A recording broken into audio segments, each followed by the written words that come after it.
Unaonaje kaka? Nzuri. Hiyo ni aina gani ya wine? Ni so. Sawa.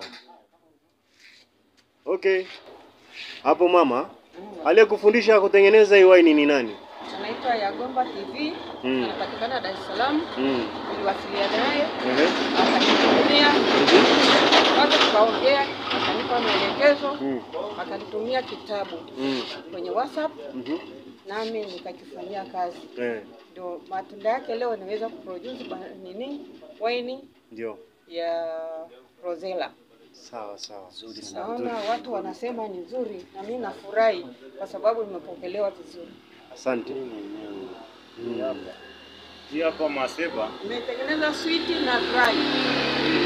Hii dry ni yenyewe. Hii hapa Hiyo dry ni nzuri. Hii ni yenyewe. Sawa.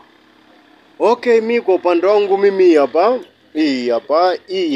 hii ni sweet na ni nzuri kweli, ina ladha nzuri, yani wala haiumizi kichwa.